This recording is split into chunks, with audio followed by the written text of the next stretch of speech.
just doing some casual 9 PM fishing in his boxeroonies.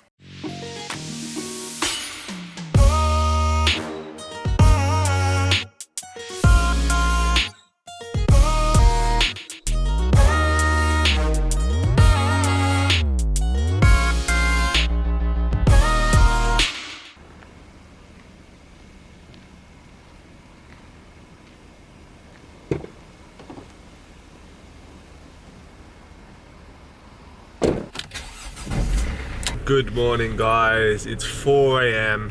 We're both knackered, we only slept for a few hours last night and we're leaving our camp spot now, just on the outskirts of the city, and we've got a 15-minute drive to the ferry port. The sun rises behind her eyes, but she still can't see it. And she's beside me, I walk slowly. We've just been through the check-in for the ferry. Everything was super simple. It's very laid back. I've never been on a ferry that's so laid back. They haven't even told us what lane we need to go in. So we've just kind of followed all the other big camper vans. It says 2.5 ton on our ticket, but obviously we're 3.5 ton, so hopefully that's not going to be a problem. Are you excited to go to Finland, Gingy? You look a bit angry, if I'm honest. She's my captain, she's the sea, she's the sun on my back, baby, believe me. You guys might be wondering why we booked a ferry that we had to wake up at 4 AM for. And the answer is money. It was a lot cheaper getting a ferry at this time, and especially with a van this size, ferries are never particularly cheap. I think we come in the 7 meters by like 3 meters high mark. So that does add up when you go on things like ferries and the Channel Tunnel and things like that. This ferry actually cost us, what was it? 129 euros. So 129 euros is quite a lot out of our monthly budget that we've set. There's no way we're going to stay to this budget this month. I think we're kind of getting close to it, and we've only been travelling for a week. So it was 99 euros for the vehicle, and then 30 euros for us, and Gingy didn't cost nothing, so that's good. Gingy was free. Gingy was free. They didn't even want to see her passport. That's actually a first, because usually pets, they add a premium on top of the cost. So they added £19 on the channel, for example, so that's good. Gingy's free. She doesn't have to work for her keep today. I've been away for far too long. So I thought the ferry was just really laid back, but actually it turns out it's a really well-oiled machine, and that was the easiest ferry I've ever got on. Now I've been looking for something I already found. The ferry crossing takes around 2 hours. We chose the early morning one as it was cheaper, and by the looks of it, so did everyone else. It was very busy. Saying it's alright, baby. Take comfort in the fear of being alive. So I thought it was meant to be cold in Scandinavia, so I'm wearing my down jacket. Turns out it's like 30 degrees at 9 in the morning. Boiling hot, but welcome to Scandinavia, guys. We are so excited. Light up the house, unlock the door, come out and meet me on the porch, 'cause I'm coming home. So we've now been in Finland for 4 days, and I can honestly say this country is absolutely stunning. The beauty is just outstanding. I never imagined it to be this beautiful, because it doesn't have the mountains that Norway has. But what it does have is incredible meadows, wildflowers, forests, and some amazing lakes that we're hoping to explore as many of the lakes as we can. The only problem is, in the south, we've just got to Finland and it's their summer holiday, and everyone takes the summer holiday off. So all the really great locations in the south were all really crowded, and we didn't buy a van to be parked up around loads of other people. We like our solitude, so we've headed to the Lake District, which is more central Finland, and we've found a stunner of a spot. And when I say we've found a stunner of a spot, I'm not messing around. We literally have a lake on our doorstep. Gingy's off exploring. It's just an incredible spot. Views for days. And that's what I love about van life. You can change your backyard every day if you want to.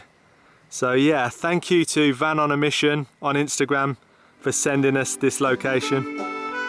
Light up the house, unlock the door, come out and meet me on the porch, 'cause I'm coming home. So one of the things I'm really excited about is Gingy having complete freedom. For the last 4 days, we've not walked her on the lead, and she's just herself. She just jumps out the van, goes exploring, has an absolute blast, and then comes back, probably when she wants some food. And there she is, sitting on the stump, looking like an absolute boss, living her best life. She's such a good cat. And this is really, really important, because now we can possibly take her hiking with us. And when I say hiking, I actually mean wild camping. We're very excited to try out going wild camping in an actual tent. So we're thinking we'll hike somewhere to a beautiful location, set up for the night, and just let Gingy hang out with us, and then we'll all sleep in the tent and then head back to the van the next day. Look outside, painted skies, here comes the light. It's in your eyes, and it pulls the ocean tides. Me and B just watched the sunset and it was gorgeous. It was well worth driving the 200 extra miles today to get somewhere a little bit more remote. And we're excited about tomorrow because we're heading to a national park and we'll hopefully go on a cool hike. So we've woken up to an absolutely gorgeous day again, and we couldn't start the day without going for a dip. And Theo's actually still in there. He's loving it so much. He's definitely got over his cold water fear. And why wouldn't you be in there? It's so warm and so beautiful here. It's just the best location. Are you going to be in there all day? I can't see myself moving anytime soon. This is glorious. Me and Theo really needed a day of just no moving around today, so it's been really wonderful to just stay parked up where we are and actually get on with some boring things like chores. I've done some hand washing and I'm going to show you my rather genius way of hanging up the clothes. So down here is my fantastic little bucket that I got from IKEA that I washed all the clothes in with lake water, and here they are hanging up on the back. And any guesses what this sign is that I have them hung up on? It's a snowmobile sign, which just seems completely out of place. It's unbelievable to think that this area here could ever get cold enough to be able to snowmobile around, because right now it's so hot. It's about 28 degrees and it's glorious. Don't fall asleep. Don't wake up from this dream. Realize Theo's just doing some casual 9 PM fishing in his boxeroonies. You literally look like you've got a white t-shirt on, bae. Your tan is that intense. Let's get it. Whoa. So we've got what is now, whoa, steamy and char grilled.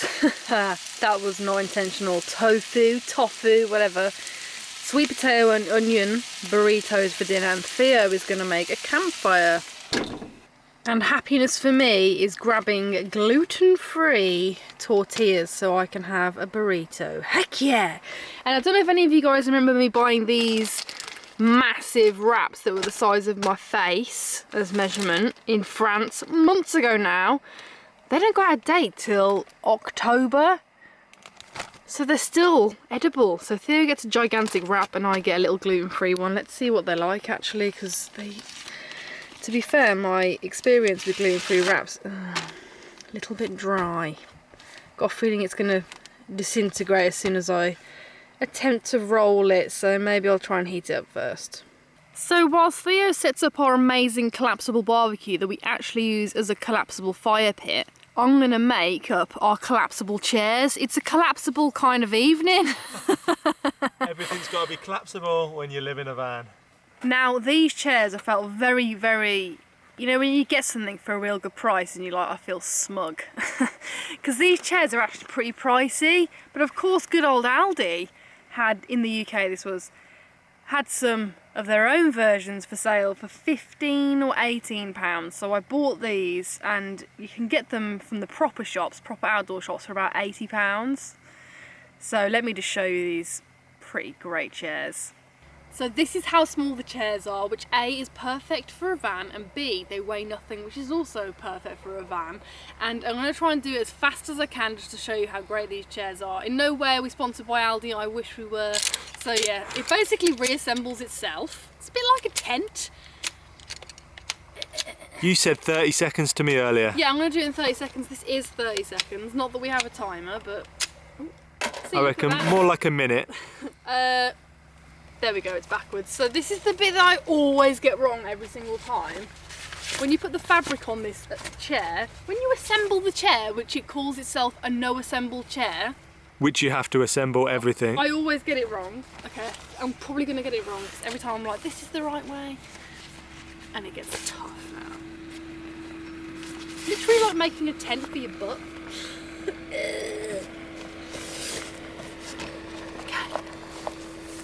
Dunzo! And they're comfortable. Oh yeah, they are comfy. They can only take a weight of 100 kilos, but I only weigh 20 kilos, so it's totally fine.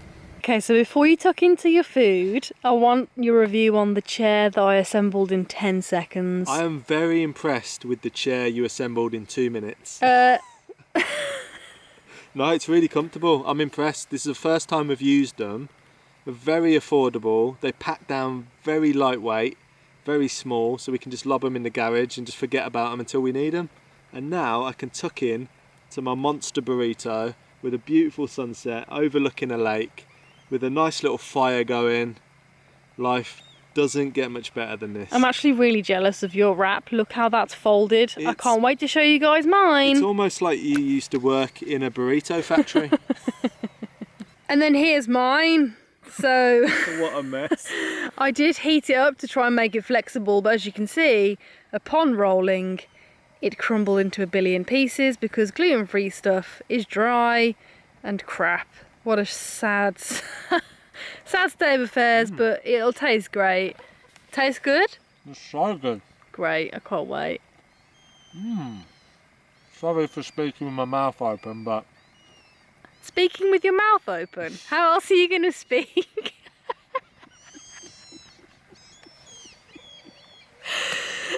Sign language, I don't know that. So the fire's going and we're going to cook some popcorn on that in a little while. But the wood is a little bit too big for the fire. I couldn't be bothered to get my axe and chop it down. There's no need really. This will burn down nicely in a few minutes and we'll be able to cook on it. I think I mentioned that we were going to cook popcorn. The fire's pretty much ready and we're going to use the Ridge Monkey. I bet you didn't realise that you could cook popcorn in a Ridge Monkey.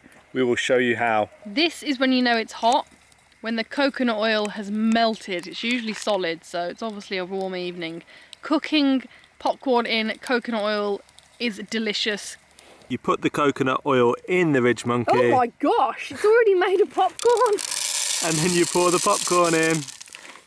So yeah, you basically make popcorn the same as you would any other way.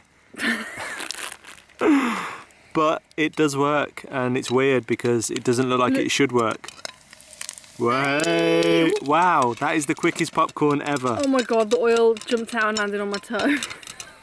I'm a little bit confused right now. How can a popcorn form instantly on impact with coconut oil? That's just mental. Oh, they're definitely done. They're done. They're popping everywhere. Oh, The Ridge Monkey's smoking. it is. Oh, I can't wait. Well, you're gonna have to wait a little bit longer or else you're gonna get a missile. The moment of truth. Yes, Struth, mate. Oh, there's a couple of burnt ones and there's still quite a few unpopped kernels, but To be fair, that's pretty good. success. So B gets first dibs because I cooked them. she cooked them. Usually it's me with the popcorn. Is it? Look at that. How nice does that look? Please just blank your mind with the burnt bits and look past that. I don't want to freak you all out, but it tastes like popcorn. So I'm not just saying this, but that was a very good popcorn and cooked on the Ridge Monkey, which is ace. And tomorrow we are doing the plan that we planned for today, and we are going hiking in a national park, so stay tuned because we're bringing you guys along. Don't fall asleep. Don't wake up from this dream. Real life scenes playing on repeat. We've just arrived at the start of the trailhead. We're super excited to do the hike. It's the first hike that we're doing in Finland. And did you know in Finland there's more saunas than cars? Just let that sink in. That's absolutely crazy. If you're Finnish, let me know why you guys are so obsessed with saunas. And in most of the national parks and some of the trailheads, they have these really good facilities. So check out this composting toilet. Let's have a look inside.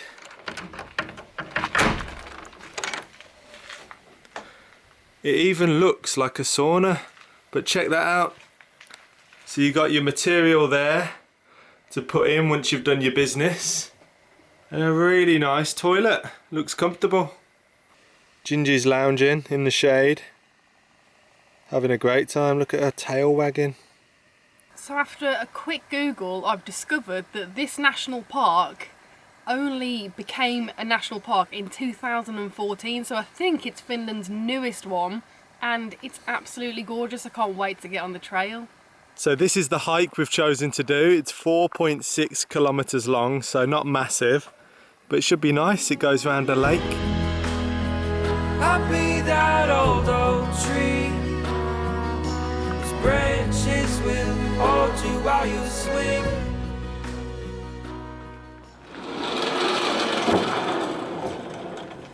It's insane. This is what dreams are made of. This is why I love Scandinavian countries, because the facilities are so spot on and they just have massive woodsheds with free wood. There's an axe. It's the most brutal axe I've ever seen in my life. They've even got a broom down here. Not sure what for, but it's always good to have a broom. And a saw. So you can use all of the wood in the available fire pits. Southern Konev National Park is located in central Finland with plenty of hikes to explore the diverse area. There's also dedicated areas with free firewood, communal fire areas, rowboats, walkways and secluded camping spots. Being in the outdoors is an encouraged pastime and you will see many people venturing in these areas. I've got to say, this hike, it's only short, but it's stunning. Definitely recommend it if you're in the area. Really beautiful. Finland has got so many gorgeous national parks, and this one, it's quite small. It's definitely one of the newest, but it was well worth a visit. And the facilities, as you just saw, I'm lost for words. Like, they're so good. All of the buildings are really well maintained. There's so many fire pits, so many places to camp with like world-class views next to a lake. Yeah, Finland is definitely way more than I ever imagined it to be. And if you want to know all the places we've been to, we've got a live travel map on our website, so check out indieprojects.com. It's on there, you'll find it, and you can see everywhere we've been to on this Arctic adventure. So stay tuned because we've got so much more to come from Finland, and then obviously we're heading into the Arctic Circle, into Sweden, into Norway. The weather's going to be changing, it's going to be interesting, and there's so much more hiking and activities to come. So yeah, thanks for joining us, and we'll see you on the next video. Head over to theindieprodects.com/shop and check out our new merchandise. Join us on Patreon for exclusive content, and don't forget to subscribe and hit that notification button so you never miss a video. Thanks for watching, and we'll see you on the next video.